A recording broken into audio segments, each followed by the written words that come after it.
সকলকে easy science একাডেমির পক্ষ থেকে অভিনন্দন। আমি কল্যাণ মণ্ডল। তো আমরা বেশ কয়েকটি ক্লাস রসায়নের উপর মোটামুটি শেষ করে ফেলেছি।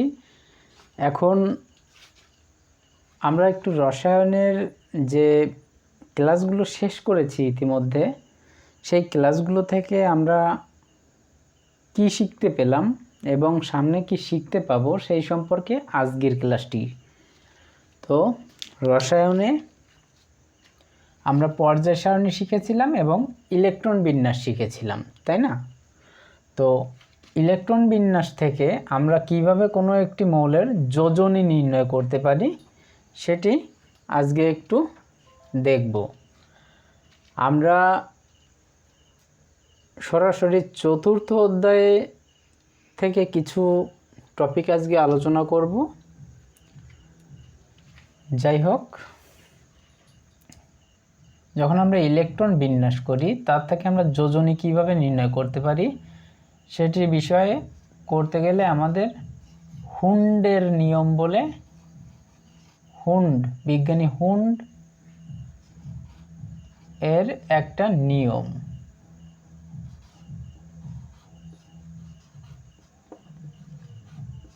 এটি আমরা আজকে একটু শিখব। অর্থাৎ কোনো কিছু যোজনী, যেমন আমরা জানি নাইট্রোজেনের যোজনী 3 হয় এবং 5 হয়, কার্বনের যোজনী 2 হয় এবং 4 হয়, সালফারের যোজনী 2, 4, 6 হয়, ফসফরাসের যোজনী 3 এবং 5 হয়। এগুলো ডি ব্লক মৌল না হওয়া সত্ত্বেও এদের একাধিক যোজনী বিদ্যমান। এই যে মৌলগুলো এখানে লিখলাম এরা অবস্থান্তর নয়। অবস্থান্তর মৌলের আমরা অবস্থান্তর মৌল কোন গ্রুপ থেকে কোন গ্রুপ পর্যন্ত বলেছিলাম? 3 থেকে 11তম গ্রুপ। এই 9টি গ্রুপ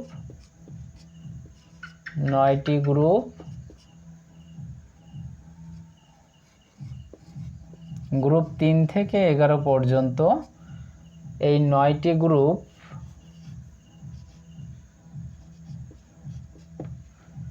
হচ্ছে অবস্থান্তর মৌল।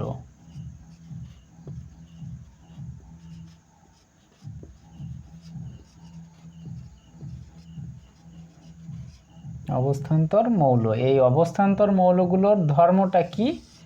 এই অবস্থান্তর মৌলের ধর্মটা হচ্ছে, প্রধান ধর্ম হচ্ছে এরা পরিবর্তনশীল যোজনী প্রদর্শন করে। পরিবর্তনশীল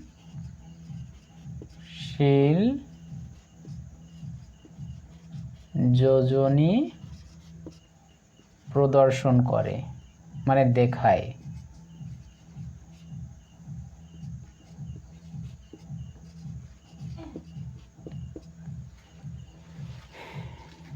ফসফরাস, নাইট্রোজেন, কার্বন, সালফার এরা এই অবস্থান্তর মৌলের মধ্যে পড়ে না, তারপরেও এদের 2 বা ততোধিক যোজনী বিদ্যমান। যেমন ফসফরাসের 3 আর 5 যোজনী হয়। যদি PCl3 লিখি তাহলে 3 যোজনী ফসফরাসের, যদি PCl5 লিখি তাহলে 5 যোজনী হয় ফসফরাসের। নাইট্রোজেনের ক্ষেত্রে আমরা NH3 লিখতে পারি, আবার এটা স্বাভাবিকভাবে 3 যোজনী হয়, 5 হয় খুব কম। আর কার্বনের ক্ষেত্রে আমরা যদি কার্বন মনোঅক্সাইড লিখতেও পারি তখন 2 যোজনী, যখন কার্বন ডাই অক্সাইড লিখি তখন 4 যোজনী কার্বনের। সালফারের ক্ষেত্রে আমরা sulphur oxide, sulphur die oxide, sulphur try oxide লিখতে পারি। এখানে 2 যোজনী, এখানে 4 যোজনী, এখানে 6 যোজনী। যাই হোক, আমরা এই যোজনীর পার্টটা যখন করেছিলাম তখন মনে করে দেখো, আমি এই লেখাটা মুছে দিচ্ছি। আমরা হুন্ডের নিয়ম শিখব আজকে। যাই হোক, আমরা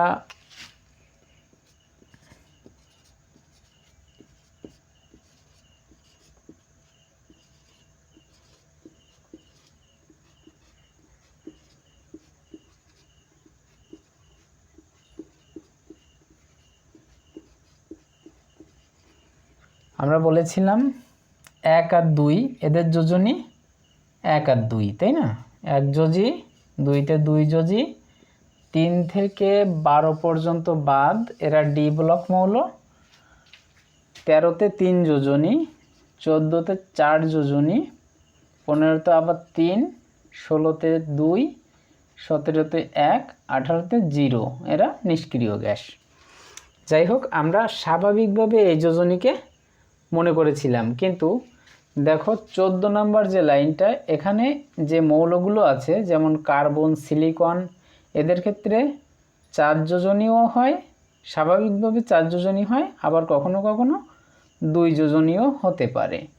15 নম্বর যে লাইনটা, এই 15 নম্বর লাইনে নাইট্রোজেন, ফসফরাস এদের অবস্থান, এদের ক্ষেত্রে 3 আর 5 হতে পারে। স্বাভাবিকভাবে এদের যোজনী 3 হয়, আবার কখনো কখনো 5 হতেও দেখা যায়। যেগুলো ব্যতিক্রম সেগুলো আমি বলে দিব। 17 নম্বর লাইনে সবার যোজনী 1, 1 নম্বর লাইনে সবার যোজনী 1, অর্থাৎ 1 নম্বর গ্রুপে যাদের অবস্থান তাদের সবার যোজনী 1। তাহলে দেখো যে একটা মৌলের সাথে আরেকটা মৌলের সংযুক্তি যখন আমরা ঘটাবো, অর্থাৎ বন্ধন তৈরি করব, তখন যে অনুপাতটা আসবে সেই অনুপাতটা কিন্তু যোজনী বিবেচনা করে আসে।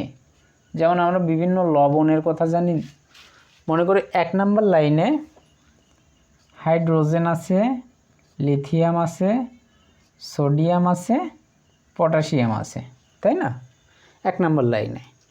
যাই হোক, 2 নম্বর লাইনে আছে বেরিলিয়াম, ম্যাগনেসিয়াম, ক্যালসিয়াম, এরা আছে। যাই হোক, বেরিলিয়াম, ম্যাগনেসিয়াম, ক্যালসিয়াম। 13 নম্বর লাইনে স্বাভাবিকভাবে আমরা 30-এর ভিতরে আমরা অ্যালুমিনিয়ামকে পাবো, আর 14 নম্বরে পাবো কার্বনকে, সিলিকনকে। 15 নম্বর লাইনে আমরা নাইট্রোজেনকে পাবো, ফসফরাসকে পাবো। 16 নম্বরে সালফারকে পাবো। তাহলে সালফারের স্বাভাবিক যোজনী কিন্তু 2। এইখান থেকে দেখলে আমরা বুঝতে পারি স্বাভাবিক যোজনী 2। যখন উত্তেজিত অবস্থায় প্রাপ্ত হয় তখন এর যোজনী 4 এবং 6 হয়ে থাকে। 17 নম্বর লাইনে আমরা ফ্লোরিন, ক্লোরিন, ব্রোমিন, আয়োডিন এদেরকে পাবো। আর 18 নম্বর 0 যোজনী, ওরা কেউ কারোর সাথে বিক্রিয়া করে না, সংযুক্তও হয় না। যাই হোক, যদি 1 নম্বর লাইনের সবার যোজনী 1 হয়, 17 নম্বর লাইনের সবার যোজনী যদি 1 হয়, তাহলে এরা 1:1 অনুপাতে বন্ধন গঠন করে, সেটা আয়নিক বন্ধন হোক বা সমযোজী বন্ধন হোক। আমরা আয়নিক বন্ধন, সমযোজী বন্ধনকেও একটু শিখি। যে আমরা গত ক্লাসে করেছিলাম যে ধাতু কোন পর্যন্ত আছে, এই 12 নম্বর লাইন পর্যন্ত হাইড্রোজেন বাদে, এই হাইড্রোজেন বাদে যতগুলো মৌল আছে তারা প্রায় সবাই ধাতু। এই পর্যন্ত ধাতু হওয়ার পরে অধাতব ধর্ম বাড়তে থাকে।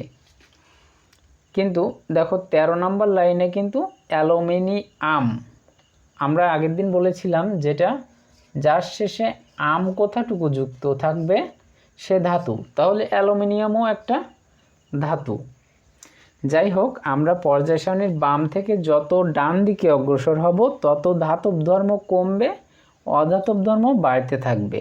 অর্থাৎ অধাতুর পরিমাণ, অধাতুর ধর্মটা বাড়তে থাকবে বাম থেকে যতই ডান দিকে যাব।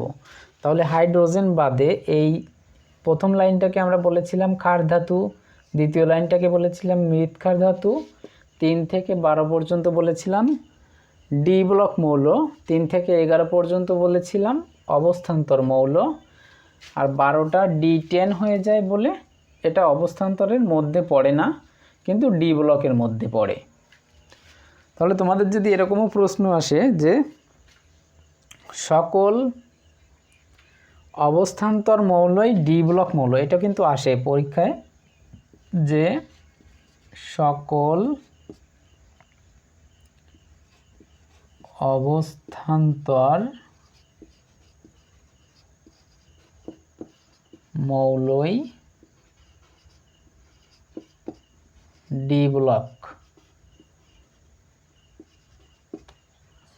কিন্তু সকল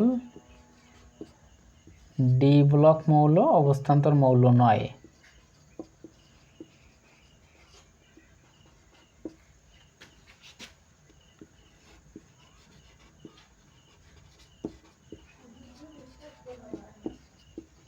অবস্থান্তর মৌল নয়। এই প্রশ্নটা কিন্তু আসতে দেখা যায়, এটা ব্যাখ্যা করো। এখন কথা হচ্ছে কি, অবস্থান্তর মৌলের আমি বলেছিলাম একটা ধর্ম হচ্ছে এরা পরিবর্তনশীল যোজনী প্রদর্শন করে, আরেকটা ধর্ম হচ্ছে এরা অপূর্ণ ডি অরবিটাল বিশিষ্ট। অপূর্ণ ডি অরবিটাল বিশিষ্ট, যখন আমরা 12 নম্বরে যাচ্ছি তখন কিন্তু D10 হয়ে যাচ্ছে, অর্থাৎ ডি পূর্ণ হয়ে যাচ্ছে। তাই যদি অপূর্ণ ডি অরবিটাল লাগে তাহলে দেখো এখান থেকে D1 এই পর্যন্ত, D2 D3 D4 D5 D6 D7 D8 D9, D1 2 3 4 5 6 7 8 9, তাহলে এই পর্যন্ত হচ্ছে D9, 11 পর্যন্ত, তাই না? তাহলে 11 পর্যন্ত যখন D9 হচ্ছে সেই পর্যন্তই অবস্থান্তর মৌল হচ্ছে, কিন্তু দেখতে পাচ্ছি ওরা ডি ব্লক। বাট যদি D10 কথা চিন্তা করি তাহলে এটি পূর্ণ ডি অরবিটাল বিশিষ্ট। তাই এই অবস্থান্তর মৌলের ধর্ম কি, যে এরা অপূর্ণ ডি অরবিটাল বিশিষ্ট। অপূর্ণ ডি অরবিটাল বিশিষ্ট। তাহলে কেন আমরা 3 থেকে 12 পর্যন্ত সকলকে অবস্থান্তর মৌল বলছি না, সেটা আশা করি তোমরা বুঝতে পারছো, যেহেতু এর ডি পূর্ণ আছে।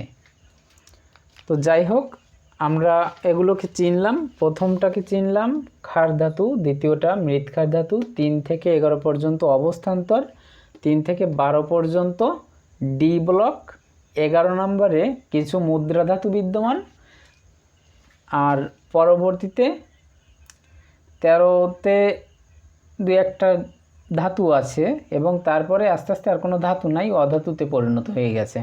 তাহলে বাম থেকে ডান দিকে যত অগ্রসর হব ধাতব ধর্ম থেকে অধাতব ধর্মতে পরিণত হতে থাকবে। তাহলে আমরা আজকে একটু দেখব যে হুন্ডের নিয়ম। এই হুন্ডের নিয়মটা হচ্ছে কি, আমরা 4 রকম কোয়ান্টাম সংখ্যা শিখেছিলাম একটা ক্লাসে, সেটি কি তোমাদের মনে আছে? আমরা 4 রকম কোয়ান্টাম সংখ্যা শিখেছিলাম। একটা হচ্ছে প্রধান কোয়ান্টাম সংখ্যা, প্রধান কোয়ান্টাম সংখ্যা, একে n দিয়ে প্রকাশ করা হয়। একটা হচ্ছে সহকারী কোয়ান্টাম সংখ্যা, একে l দিয়ে প্রকাশ করা হয়। একটা হচ্ছে চৌম্বক কোয়ান্টাম সংখ্যা বা ম্যাগনেটিক কোয়ান্টাম সংখ্যা, চৌম্বক কোয়ান্টাম সংখ্যা বা ম্যাগনেটিক কোয়ান্টাম সংখ্যা, একে m দিয়ে প্রকাশ করা হয়। আরেকটি হচ্ছে স্পিন কোয়ান্টাম সংখ্যা। স্পিন কোয়ান্টাম সংখ্যা, একে এস দিয়ে প্রকাশ করা হয়।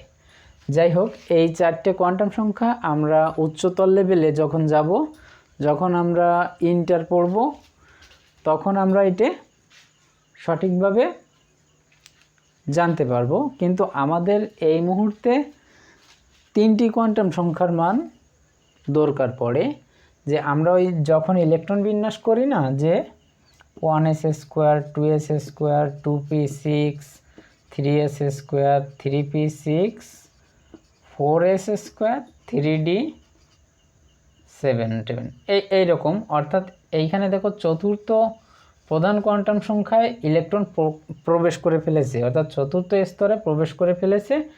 তারপরে গিয়ে তৃতীয় শক্তি স্তরে আরও ইলেকট্রন প্রবেশ হচ্ছে। এই যে তৃতীয় শক্তি স্তরে প্রবেশ করতে করতে চতুর্থ শক্তি স্তরে প্রবেশ করে পুনরায় তৃতীয় শক্তি স্তরে প্রবেশ করে, অর্থাৎ তৃতীয় শক্তি স্তরের উপস্তর দুটিতে প্রবেশ করে এবং তৃতীয়টিতে প্রবেশ করার আগে চতুর্থ শক্তি স্তরের একটি উপস্তরে প্রবেশ করে। এইটি কেন ঘটে, এর কারণ কিন্তু আমরা আউবাউ নীতি থেকে দেখেছিলাম। কিন্তু যদি প্রশ্ন আকারে আসে যে ইলেকট্রন আগে 3Dতে প্রবেশ করবে নাকি 4s এ প্রবেশ করবে, এইটা বলতে গেলে আমাদের এইখানে প্রধান কোয়ান্টাম সংখ্যা এবং সহকারী কোয়ান্টাম সংখ্যার যোগফলের মান বা প্রধান কোয়ান্টাম সংখ্যার মানটাকে বিবেচনা করতে হয়।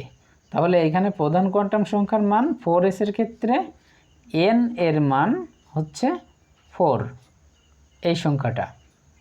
আর এই যে এসটা, এইটে সহকারী কোয়ান্টাম সংখ্যার মান নির্দেশ করে। আমি আগেও একদিন বলেছিলাম, সহকারী কোয়ান্টাম সংখ্যার মান হিসেবে যখন SPDF হবে, তখন S এর মান হবে 0, Pর মান 1, Dর মান 2, F এর মান 3। তাহলে এইখানে S এর মান, S সেটা 4s হলো বা 2s হলো বা 6s হলো, যাই হলো না কেন, S থাকলে সহকারী কোয়ান্টাম সংখ্যার মান 0। তাহলে S অনুযায়ী L এর মান 0।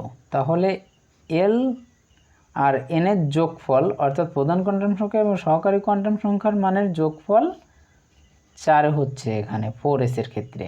কিন্তু 3Dর ক্ষেত্রে এটা প্রধান কোয়ান্টাম সংখ্যার মান দেখো 3, আর D এর ক্ষেত্রে সহকারী কোয়ান্টাম সংখ্যার মান 2।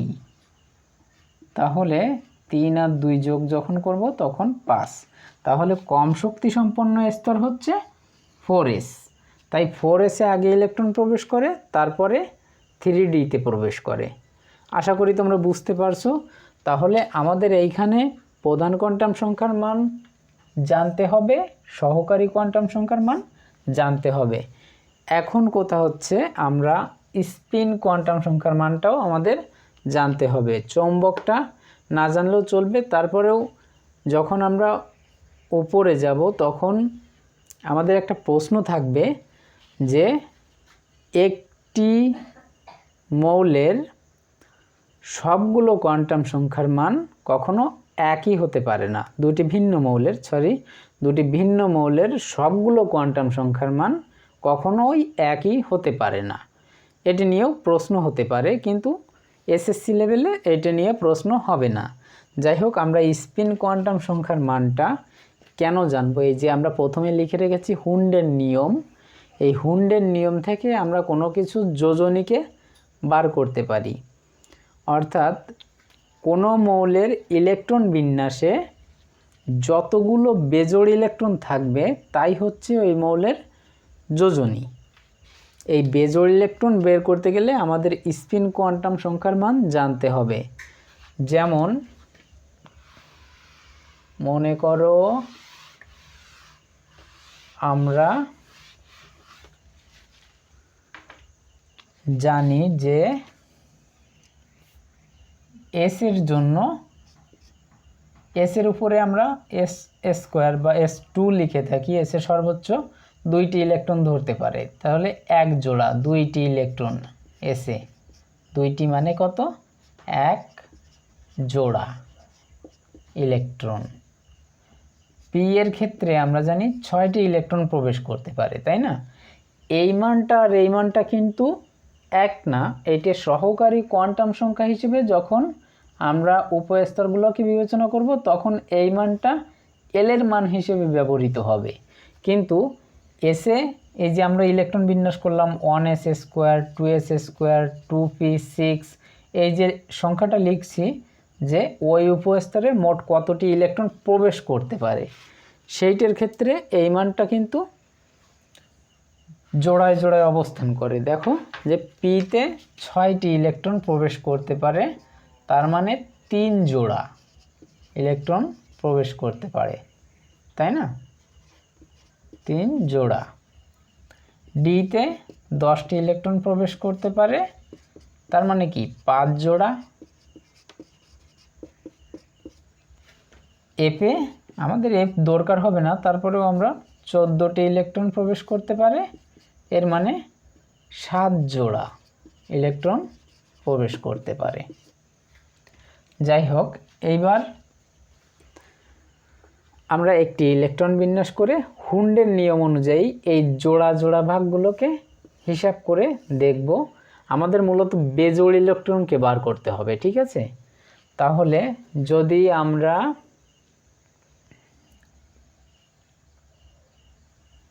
অ্যালুমিনিয়ামকে ইলেকট্রন বিন্যাস করি, অ্যালুমিনিয়াম 13 নম্বরের মৌল, 1s², 2s², 2p6, 3s² 3p1।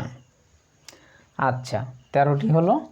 তাহলে এইবার দেখো আমরা 3s-কে যখন ভাঙব হুন্ডের নিয়ম অনুসারে, অর্থাৎ জোড়া জোড়া ইলেকট্রন এক একটা নির্দিষ্ট বক্সের মধ্যে থাকবে, অর্থাৎ এস এর জন্য তাহলে আমাকে একটা বক্স আঁকতে হবে। 3s, এই এস এর জন্য আমাদের একটা বক্স আঁকতে হবে, একটা বক্সে এক জোড়া ইলেকট্রন থাকতে পারে, তাহলে এস এর জন্য একটি বক্স। তাহলে পিতে 6টি ইলেকট্রন 3 জোড়া, তাহলে 3টি বক্স। ডিতে 10টি ইলেকট্রন, তাহলে 5 জোড়া, তাহলে 5টি বক্স। তাহলে এই 3p এর জন্য আমাদের 3px, 3py, 3pz এরকম 3টি বক্স, অর্থাৎ একসাথে 3টি বক্সকে আমাদের আঁকতে হবে। এখন দেখো 3s এর ক্ষেত্রে যেহেতু এখানে 2টি ইলেকট্রন আছে, তাহলে এক জোড়া। পি এর ক্ষেত্রে একটি ইলেকট্রন আছে, তাকে একদিকে, এই যে স্পিন কোয়ান্টাম সংখ্যা লিখেছিলাম এখানে, স্পিন মানে কি, দিক, ইলেকট্রনের দিক নির্দেশ করছে। এখানে এই যে 2টি ইলেকট্রন, একটি পজিটিভ দিক, একটি নেগেটিভ দিক। আর পিতে যখন একটি ইলেকট্রন আছে তখন একটি পজিটিভ দিক আমরা নির্দেশ করলাম। যাই হোক, অ্যালুমিনিয়ামের যোজনী কিন্তু 3। আমরা যখন এই যে লিখেছিলাম 13 নম্বর লাইনে অ্যালুমিনিয়ামের অবস্থান, এর যোজনী 3। এবার কথা হচ্ছে আমরা একটি ইলেকট্রন বেজোড় পাচ্ছি, তাহলে যোজনী 3 হলো কিভাবে? মূলত এইখান থেকে একটি ইলেকট্রন ভেঙে গিয়ে এইখানে এই ফাঁকা স্থানে অবস্থান নিতে পারে। এই যে ফাঁকা স্থানে অবস্থান নেওয়ার ফলে এর 3টি বেজোড় ইলেকট্রনের সৃষ্টি হয়, যার ফলশ্রুতিতে অ্যালুমিনিয়ামের যোজনী 3 হয়ে থাকে। বোঝা গেল বিষয়টা? যাই হোক, আমরা আরো একটা উদাহরণ দেখি একটু।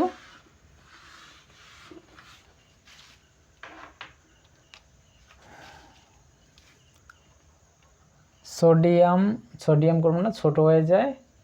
আমরা সালফারকে দিয়ে দেখি, সালফারের 2, 4, 6 কীভাবে হয় ইলেকট্রন। সালফার 16 নম্বরে আছে, 1s², 2s², 2p6, 3s², 3p4। এবার দেখো 3s-কে ভাঙলে একটি বক্স হবে, দুইটি আছে, তাহলে প্রথমে দুইটিকে ব্যবহার করি। 3p-কে যখন লিখব তাহলে px py pz 3, অর্থাৎ এবার দেখো এখানে 4টি ইলেকট্রন আছে।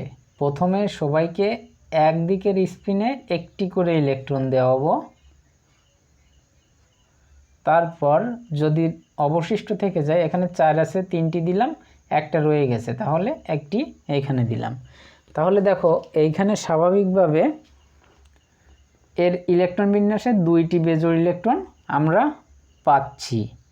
তাহলে স্বাভাবিকভাবে সালফারের যোজনী কিন্তু 2 হয়ে থাকে। এবার এই সালফার যদি উত্তেজিত অবস্থা সৃষ্টি করে তাহলে আমাদের তৃতীয় শক্তি স্তরে আরও একটি উপস্তর বিদ্যমান, সেটি হচ্ছে 3D। দেখো এইখান থেকে ভেঙে 3D-তে তো 5টা বক্স হবে, এইখান থেকে ভেঙে 3D-র 5টা বক্সের একটিতে যেতে পারে, তখন বেজোড় হয়ে যায় মোট 4টি, তখন যোজনী হবে 4। সেটি কিভাবে একটু দেখি আমরা তবুও, যে 3D-কে ভাঙলে আমরা 5টি, এইখানে যেমন x y z দিয়ে প্রকাশ করেছি, x y y z z x x square minus y square D Z square, এরকম 5টি নাম হয় এদের। যাই হোক 5টি বক্স হবে। এই 5টি বক্সের মধ্যে প্রত্যেকের নাম কিন্তু আমি উপরে লিখে দিয়েছি। যাই হোক প্রথমবার যখন উত্তেজিত হবে, অর্থাৎ S 16ই থাকবে কিন্তু উত্তেজিত হবে। প্রথমবার উত্তেজিত হলে এইখান থেকে একটি ইলেকট্রন এইখানে প্রবেশ করতে পারে, তখন এইখান থেকে ইলেকট্রন এইখানে গেলে মোট বেজোড় দাঁড়ায় 1 2 3 4, 4টি ইলেকট্রন। যখন প্রথমবার উত্তেজিত হবে তখন একটি ইলেকট্রন যখন 3p উপস্তর থেকে 3d উপস্তরে প্রবেশ করে তখন এর যোজনী হয়ে যায় 4। আরও একবার যদি উত্তেজিত হয় তাহলে এইখান থেকেও ভেঙে আরও একটি কিন্তু এইখানে প্রবেশ করতে পারে, তখন দেখো মোট বেজোড় ইলেকট্রনের সংখ্যা হয়ে যায় 6টি, 1 2 3 4 5 6, তখন এর যোজনী হয় 6। তোমাদের উদ্দীপকে এসকে উল্লেখ করবে, অর্থাৎ নমুনা হিসেবে অন্য কোনো কিছু দিয়ে তোমাদের এসকেই প্রকাশ করবে, অর্থাৎ সালফারকেই প্রকাশ করবে। সেখানে 3টি মৌল থাকতে পারে, ওই 3টি মৌল থাকলে এই যে আমরা, যাই হোক আমি 3টি মৌলের ব্যাপারে পরে বলছি। আমরা হুন্ডের নিয়মটা বললাম, এই যে স্পিন কোয়ান্টাম সংখ্যা বা স্পিনটা কোন দিকে যাবে এই যে নিয়মটা সৃষ্টি করে বিজ্ঞানী হুন্ড, এই নিয়মটা হুন্ডের নিয়ম অনুযায়ী, তার নাম অনুসারে হুন্ডের নিয়ম।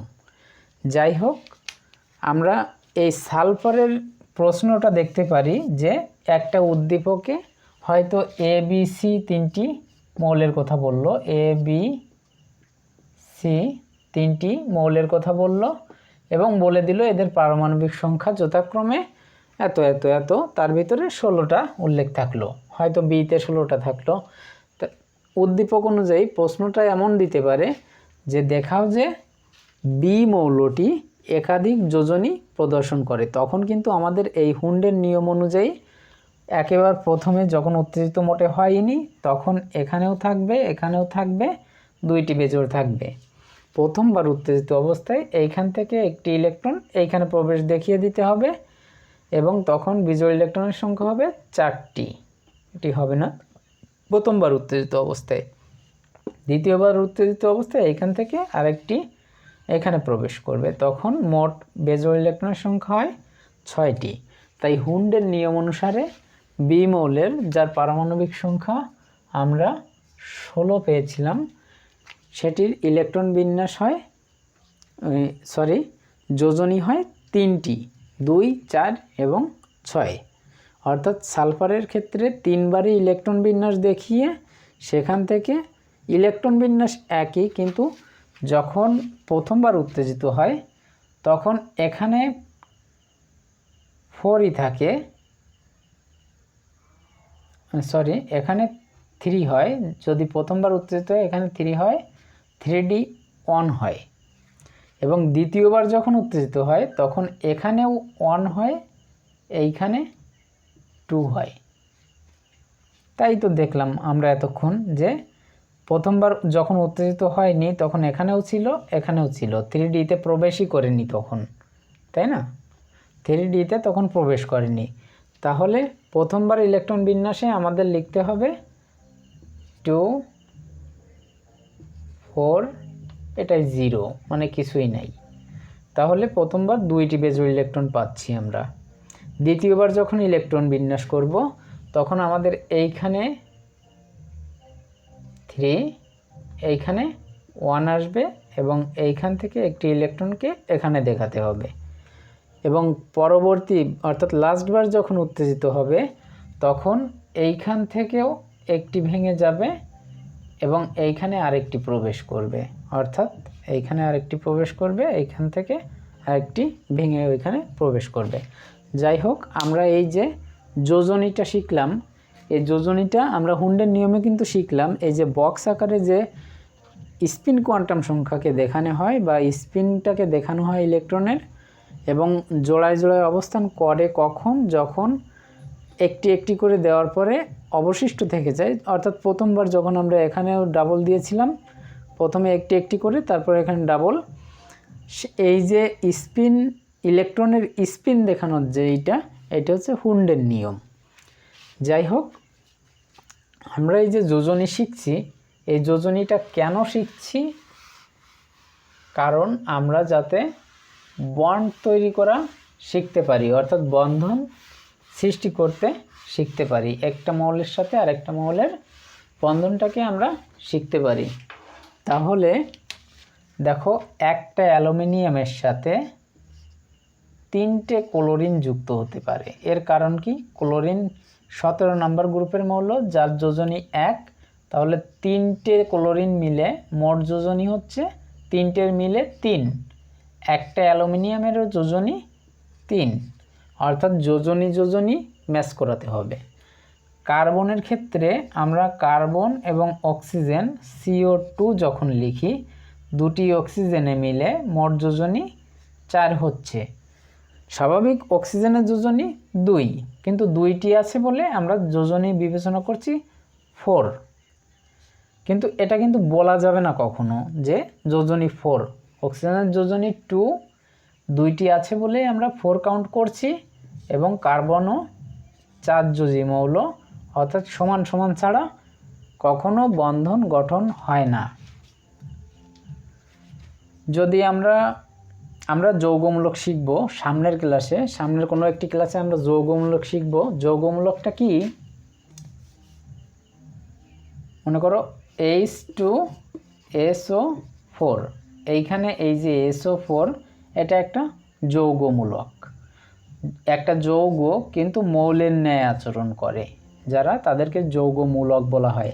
যাই হোক, আমাদের এই টপিক না, আমরা আজকের টপিক শেষ করে ফেলেছি। হুন্ডের নিয়ম করেছি, প্লাস যোজনী কেন কাজে লাগবে এবং একই মৌলের ভিন্ন ভিন্ন যোজনী কিভাবে হতে পারে হুন্ডের নিয়ম অনুসারে, সেগুলো আমরা শিখলাম। তো আমাদের ক্লাস অলরেডি 33 মিনিট পার হয়েছে। যাই হোক, আমরা খুব বড় বড় একটি ক্লাস করব না কখনো। এই আজকের পর্যন্ত যতগুলো ক্লাস হলো, এর ভিতরে তোমাদের যদি কোথাও কোনো বুঝতে অসুবিধা থাকে তাহলে অবশ্যই আমাকে সরাসরি প্রশ্ন করার সম্পূর্ণ স্বাধীনতা তোমাদের আছে। এবং এরপর থেকে আমরা জুমেও ক্লাস করব, প্লাস মাঝে মাঝে 2-1টি ক্লাস ফেসবুকে লাইভও করা হবে। যাই হোক, আমরা এটা হুন্ডের নিয়ম না, হুন্ডের নিয়ম আমাদের অলরেডি শেষ হয়ে গেছে। তো তোমরা দেখতেই তো পাচ্ছ যে যোজনী কেন কাজে লাগবে। একটা মৌলের সাথে আরেকটা মৌলের সংযুক্তির ক্ষেত্রে যোজনী কাজে লাগে। এই যৌগমূলকের ক্ষেত্রে যখন SO4 লিখছি, দেখো এই SO4কে যদি আমরা বিভক্ত করে লিখি, SO4 2-, অর্থাৎ এতে 2টি ইলেকট্রনের আধিক্য আছে। পর্যায় সারণীর বাম দিকে যারা অবস্থান করছে তাদের সবার উপরে কিন্তু প্লাস চিহ্ন থাকে যদি ইলেকট্রন ত্যাগ করতে পারে। যেমন সোডিয়ামের এক যোজনী, এটার মানে এটাও প্রকাশ করে যে সোডিয়াম একটি ইলেকট্রন ত্যাগ করে সোডিয়াম প্লাস আয়নে পরিণত হতে পারবে। ঠিক তেমনি ডান দিকে যে ক্লোরিন আছে, ক্লোরিন একটা ইলেকট্রন গ্রহণ করে ক্লোরিন মাইনাসে পরিণত হতে পারে। আমরা জানি যে ইলেকট্রন নেগেটিভ চার্জ যুক্ত হয় আর প্রোটন পজিটিভ চার্জ যুক্ত হয়। আমরা একটা বিষয় একটু এখনো শিখি নাই যে সোডিয়াম 11 নম্বরে আছে, তাই না? সোডিয়াম 11, তাহলে এখানে কিন্তু এই 11-র অর্থ হলো সোডিয়ামে পারমাণবিক সংখ্যা 11। যখন সোডিয়ামকে আমরা প্লাস মাইনাস কোনো কিছু না দিয়ে স্বাভাবিকভাবে লিখি তখন একটা সোডিয়ামে 11টা প্রোটন 11টা ইলেকট্রন বিদ্যমান থাকে। যখন 11টা ইলেকট্রন 11টা প্রোটন থাকে তখন এর কোনো পজিটিভ আধান সৃষ্টি হয় না। যখন এর থেকে একটি ইলেকট্রন মাইনাস হয়ে যায়, অর্থাৎ একটি ইলেকট্রন বাদ যায় বা ত্যাগ করে, তখন এইখানে 10টি ইলেকট্রনের সৃষ্টি হয়। তখন একটি পজিটিভ বেশি হয়ে যায়, তখন আমরা সোডিয়াম প্লাস লিখতে পারি। অর্থাৎ পর্যায় সারণীর বাম দিকে, অর্থাৎ আমরা তো জানি যে 4 যোজি পর্যন্ত, দেখো 1 2 3 4, তারপরে 3 2 1, অর্থাৎ 1 নম্বর গ্রুপ, 2 নম্বর গ্রুপ, 13 নম্বর, 14 নম্বর, 15 16 17 গ্রুপ নাম্বার লিখছি উপরে। তাহলে এদের যোজনী 1, এদের 2, এদের 3, এদের 4, তারপর আবার 3, তারপর আবার 2, তারপর আবার 1। এই যে এখানে আমরা যোজনীটা বিবেচনা করলাম, এর ক্ষেত্রে এই 4 নম্বর পর্যন্ত দেখো এর বাম পাশে যারা আছে এরা কিন্তু ইলেকট্রন ত্যাগ করে, যার এক যোজনী সে একটি ইলেকট্রন ত্যাগ করে একটি প্লাসে পরিণত হয়। যার 2 যোজনী, অর্থাৎ যেমন ম্যাগনেসিয়াম 12 হয়। এই 12 মানে কি 12টা প্লাস আছে 12টা মাইনাস আছে, 12টা ইলেকট্রন 12টা প্রোটন, তাই ম্যাগনেসিয়ামের উপরে কিছুই বসেনি। কিন্তু যে 2 যোজনী, অর্থাৎ এটি 2টি ইলেকট্রন ত্যাগ করতে পারবে। 2টি ইলেকট্রন ত্যাগ করলে এমনি এর আকার হয়ে যাবে Mg2+। 2টি ইলেকট্রন ত্যাগ করার ফলে 2টি প্লাসে সৃষ্টি হয়েছে। অর্থাৎ এর যখন 2টি ইলেকট্রন ত্যাগ করে দেবে তখন এর 2টি প্লাস বেশি হয়ে যাবে, অর্থাৎ 10। এই যে আমরা ইলেকট্রন ত্যাগ করাচ্ছি, তাই না? এই ইলেকট্রন ত্যাগ করে মূলত এই যে 10 মাইনাসে পরিণত হচ্ছে, অর্থাৎ আমরা যে নিষ্ক্রিয় গ্যাসের কাঠামোগুলো পাই, হিলিয়াম, নিয়ন, আর্গন, ক্রিপ্টন, জেডন আর রেডন, এদের কাঠামোই লাভ করার চেষ্টা করে। এদের কাঠামো লাভ করার চেষ্টা করে। এর দুই এটি হচ্ছে 2 আর 8, অর্থাৎ 10।